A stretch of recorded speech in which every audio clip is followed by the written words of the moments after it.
नमस्ते। आज के इस खास विश्लेषण में हम एक ऐसे दावे की गहराई में जाने वाले हैं जिसने पूरी दुनिया में तहलका मचा रखा है। हम बात कर रहे हैं यूनाइटेड स्टेट्स नेवी के एक पूर्व एडमिरल द्वारा किए गए एक बेहद ही विस्फोटक दावे की। एक ऐसा दावा जो इस बुनियादी सोच को ही हिलाकर रख देता है कि हमारी इस धरती के महासागरों पर असल में कंट्रोल किसका है। जरा इस बात पर गौर कीजिए, ये शब्द किसी आम इंसान के नहीं बल्कि पूर्व अमेरिकी नेवी एडमिरल टिम ग्लोडेट के हैं। उन्होंने हाल ही में दुनिया को यह कहकर हैरान कर दिया है कि एक उच्च कोटि की गैर मानवीय बुद्धिमत्ता यानी कोई ऐसी इंटेलिजेंस जो इंसानों से कहीं ज्यादा एडवांस है, यही हमारे महासागरों की गहराइयों में ऑपरेट कर रही है। ये कोई साइंस फिक्शन कहानी नहीं है बल्कि एक पूर्व नौसेना अधिकारी का सीधा बयान है। तो सबसे पहले बात करते हैं गहराई के रहस्यों की। अब इस दावे की गंभीरता को समझने के लिए जरा सोचिए कि हम अपने ही ग्रह को असल में कितना कम जानते हैं। हमारी पृथ्वी का 71% हिस्सा पानी है और केवल 29% हिस्सा जमीन है, लेकिन इसके बावजूद हमारे ये गहरे महासागर आज भी काफी हद तक अनएक्सप्लोर्ड हैं। विडंबना देखिए, हमने अंतरिक्ष यानों और प्रोब्स की मदद से मंगल ग्रह की सतह का 100% नक्शा तैयार कर लिया है। हमें वहां के माउंट ओलंपस तक की एक एक डिटेल पता है, लेकिन इसके बिल्कुल उलट हमारे अपने पैरों के नीचे मौजूद ये विशाल समंदर आज भी एक बहुत बड़े अंधेरे रहस्य की तरह हैं। और हमारी यही अज्ञानता हमें इस विश्लेषण के दूसरे पहलू की ओर ले जाती है, समंदर से आसमान तक की तकनीक। आपने यूएफओ का नाम तो सुना ही होगा, है ना? लेकिन मिलिट्री अब इस शब्द का इस्तेमाल नहीं करती।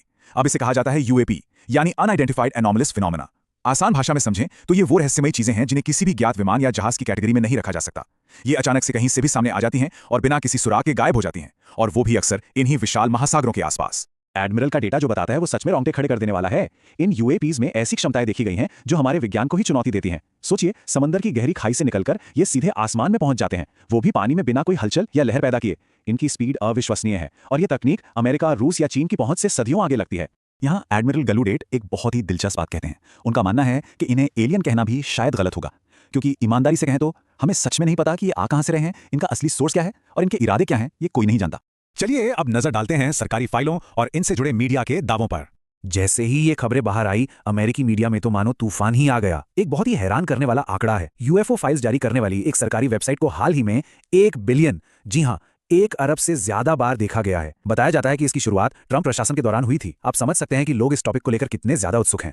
और बात सिर्फ कुछ फाइलों तक सीमित नहीं है। ऐसी कई रिपोर्ट्स सामने आ रही हैं जो दावा करती हैं कि सरकार ने पिछले कई दशकों में दुनिया भर से क्रैश हुए दर्जनों यूएपीज को रिकवर किया है और उन्हें जनता से छिपाए रखा। यहां तक कि यह भी कहा जा रहा है कि अपोलो 11 मून मिशन के दौरान भी बैकग्राउंड में कुछ अजीबोगरीब चीजें देखी गई थीं।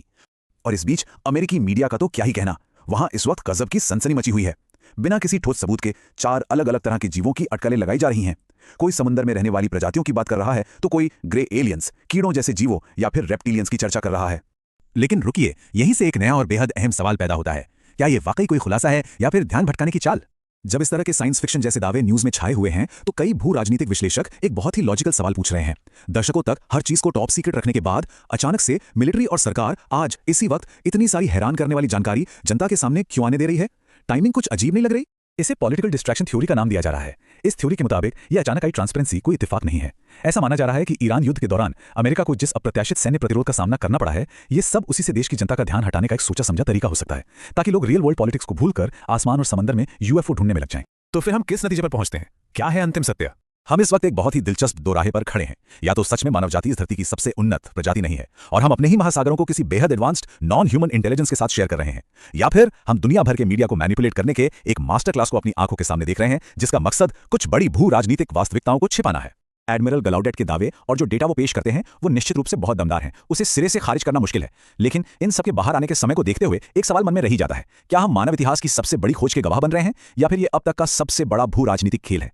असल कहानी महासागरों की अंधेरी गहराई में छिपी है या फिर मीडिया की चमकती स्क्रीन के पीछे रची जा रही है? सोचिएगा जरूर। आज के इस विश्लेषण में हमारे साथ जुड़ने के लिए